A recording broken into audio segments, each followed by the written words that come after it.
365 대화를 위한 성경 통독 시간입니다. 11월 10일 314일차입니다. 오늘 읽으실 말씀은 사도행전 10에서 12장이고 묵상하실 본문은 사도행전 10장 1에서 8절입니다. 말씀의 개요입니다. 사도행전 10장은 지금까지의 유대인 중심 사역에서 이방인에게 복음의 문이 열리는 대전환점이 된 사건을 기록하고 있습니다. 1에서 8절은 가이사랴의 이달리아 군대 백부장 고넬료에게 천사가 나타나 베드로를 초청하라는 지시. 9에서 16절은 고넬료가 보낸 사람이 요빠 성에 가까이 갔을 때 기도하던 베드로에게 나타난 환상과 음성에 대한 것입니다. 17에서 23절은 베드로가 환상의 의미를 묵상하고 있을 때에 고넬료가 보낸 사람이 찾아와 그들과 함께 가이사랴에 간 것. 24에서 27절은 고넬료가 베드로를 영접한 이야기입니다. 28에서 33절은 베드로가 고넬료의 집에 오게 된 경위 설명. 34에서 43절은 베드로의 예수 그리스도 복음 설교입니다. 44에서 48절은 베드로가 말씀 전할 때 성령이 고넬료 집에 있는 모든 사람에게 내려오셔서 방언을 말하며 하나님을 높인 것과 베드로가 세례를 베푼 것을 다루고 있습니다. 11장 1에서 3절은 베드로가 예루살렘에 올라갔을 때 할례파 그리스도인들이 그를 비난한 것. 4에서 18절은 베드로가 그들에게 그동안 있었던 일을 자세히 설명한 것입니다. 19에서 26절은 스데반으로 인해 일어난 박해로 흩어진 자들이 베니게, 페니키아, 구브로, 키프로스, 안디오까지 유대인에게만 말씀을 전했는데 그중 구브로와 구레네 몇 사람은 안디옥의 헬라인에게도 전도해서 많은 사람들이 믿음을 갖게 되어 예루살렘 교회가 바나바를 안디옥에 파송한 것과 그가 다소에 가서 사울을 데리고 와서 큰 무리를 가르친 이야기입니다. 27에서 30절은 선지자 아가보의 예언대로 흉년이 들었을 때에 안디옥 교회가 예루살렘 교회를 도운 것을 말하고 있습니다.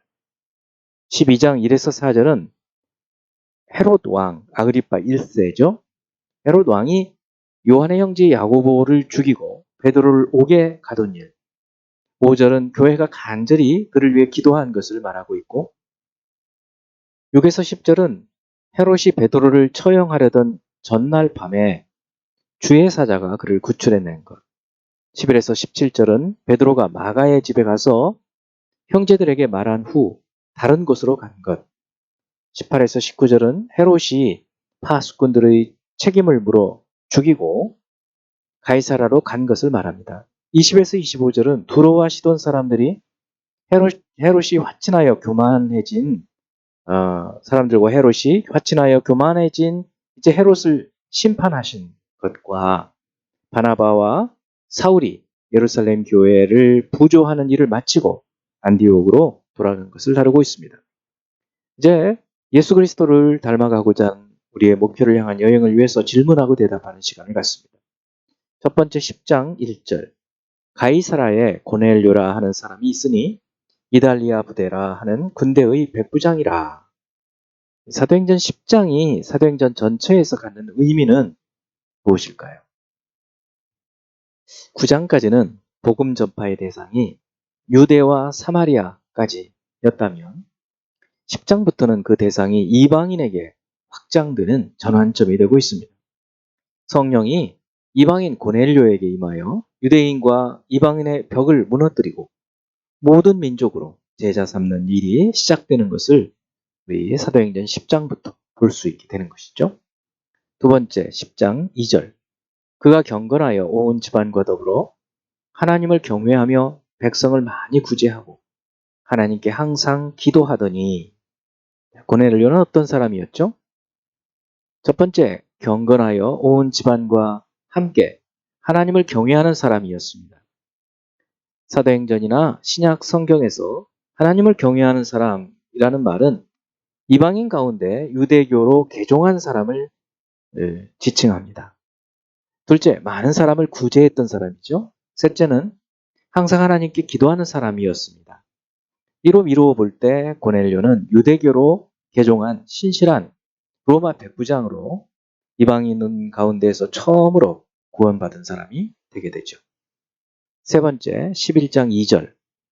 베드로가 예루살렘에 올라갔을 때 할례자들이 비난하여, 여기 할례자들은 어떤 사람을 말할까요? 예루살렘 교회 공동체 가운데 모세의 할례를 받는 것이 구원의 필수적이다라고 주장하는 사람들이 있었는데 이들을 할례파 유대인이라고 부릅니다. 이들은 할례받지 않은 이방인들과 갈등을 일으키게 되죠. 또 이들은 무할례자들과 함께 식사하는 것을 수치로 여겼는데 그 이유는 우상에게 제물로 바쳐진 부정한 음식이 있을 것이라고 생각했기 때문입니다. 네 번째, 11장 9절. 또 하늘로부터 두 번째 소리 있어 내게 이르되 하나님이 깨끗하게 하신 것을 네가 속되다고 하지 말라 하더라. 하나님이 깨끗하게 하신 것을 네가 속되다고 하지 말라. 이 말씀이 의미하는 것은 무엇일까요? 베드로의 환상에 보인 여러 동물을 잡아먹으라는 말씀은 사실 먹는 문제, 음식 문제가 아니라 깨끗하지 않은 동물과 같이 깨끗하지 않은 이방인들에게 복음을 전하라고 하는 것을 의미하는 것이죠. 고넬료가 바로 거기에 속한 것입니다.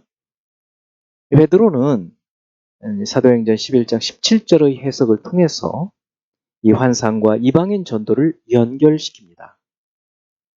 한편 음식 규례는 예수 그리스도의 부활 승천과 함께 구약의 제사법, 성결법과 함께 의식법인 음식 규례도 폐지되었습니다. 다섯 번째, 12장 1절. 그때 헤롯 왕이 손을 들어 교회 중에서 몇 사람을 해하려 하여. 12장에서 계속 언급되는 이 헤롯은 어떤 사람일까요? 이 헤롯은 헤롯 아그리파 1세로 대헤롯의 아들이었던 아리스토블루스의 아들, 다시 말해서 대헤롯의 손자죠. 칼리굴라 로마 황제 때 이스라엘의 북동부 쪽 지역을 다스리는 분봉왕이 되었고, 글라우디오 황제 때에는 유대와 사마리아까지 영토를 통치했지만 주후 44년에 급사합니다. 이제 한 구절의 말씀을 묵상하여 교훈으로 삼고 기도하는 시간을 갖습니다. 11장 17절. 그런즉 하나님이 우리가 주 예수 그리스도를 믿을 때에 주신 것과 같은 선물을 그들에게도 주셨으니 내가 누구이기에 하나님을 능히 막겠느냐 하더라.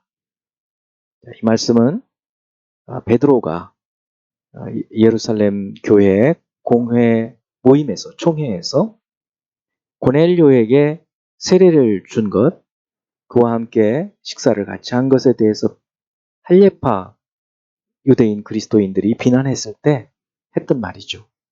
하나님께서 예수를 믿는 그들에게 성령을 선물로 주시면 내가 어떻게 하나님을 막겠느냐? 그들도 하나님께서 인정해서 그리스도인으로 인정하신 것이 아니냐? 이런 말씀이죠. 그렇습니다.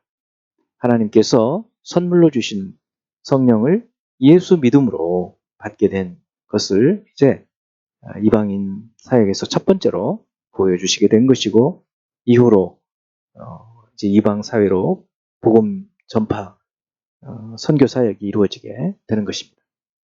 기도하겠습니다. 하나님 아버지, 주께서 여러 장벽들을 허무시고 예수 그리스도의 몸을 찢으심으로 이방인과 유대인의 장벽을 허무시고 복음을 전파하게 하시고 예수 그리스도 이름으로 그의 이름을 믿는 자들에게 구원을 주시는 놀라운 은혜를 선물로 주신 것을 감사드립니다.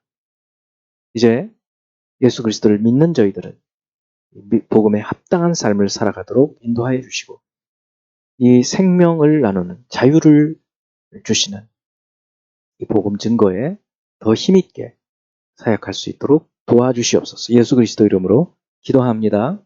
아멘.